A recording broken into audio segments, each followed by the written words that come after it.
Okay, what I'd like to do is just to go through the blocks, these areas here to the left and the right of the central topic blocks. Most of the time you'll be working with the topic blocks in the middle, but these do allow you quite a bit of flexibility as to what else you allow students to see. First thing you'll notice about them is that you have the ability to either remove them completely, and that's the X, to move them up, to move them down, to move them right if they're on the left hand side, and left if they're on the right hand side. And it's entirely up to you what you have on your topic. You can, on your page, you can get rid of all of them apart from the compulsory MIS integrator. The reason that's compulsory is because the MIS SIMS feeds into every course, so we need to have that there. But you can ignore it for now, because actually you don't need to add groups at the moment, because your groups should be automatically added. But all the rest you can get rid of. So let's say, for example, we were just to get rid of every single one, because all we wanted was students. But we don't want to get, I'll leave that one there for a moment, because you'll want to have some ability to administer. But I'll explain what you can do in a moment. So let's say we just get rid of all of those. Every single one. So actually now all we have is the administration and the MIS integrator. So if you switch to student view, what you'll notice there, they don't even see the the MIS integrator. So if we were to do this, which is another thing you can do, which is hide the block from the student. So you can still see it. There it is. But students can't. So if I then move to student, there we are.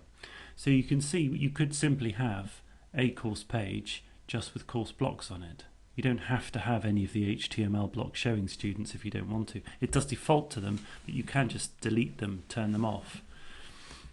However, if you want to put them on again, I'm just going switch, I'm turning editing on there. You have this blocks menu. And what the blocks menu enables you to do is to choose which of the blocks you show students.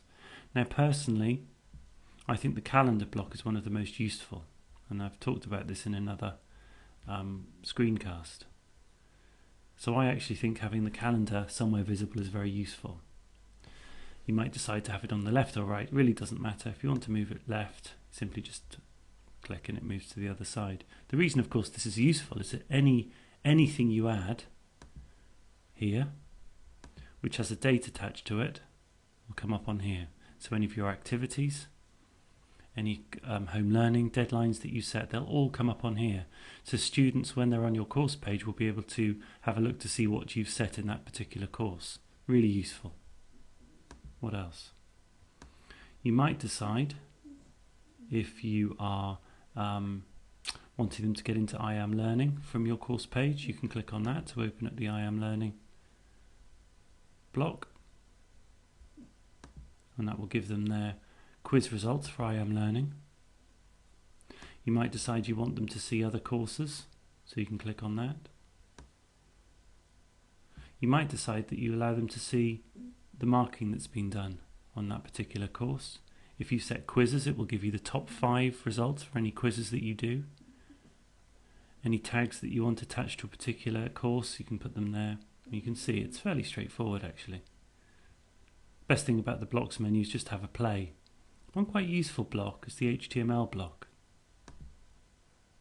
And the HTML block, if I just click on configuration, works in exactly the same way as an HTML course page. So you can add a photograph if you wanted to insert an image to show to as kind of, it might be a logo, for example, for your course. You can do that. Let's make it smaller. So you can see the HTML block is quite useful if you want to add detail. There it is, look. And if I just turn to student, you'll see what the student sees, just the logo there. So have a play with the blocks menu, because it is quite a useful function to have, but you don't have to have them on there if you don't want to.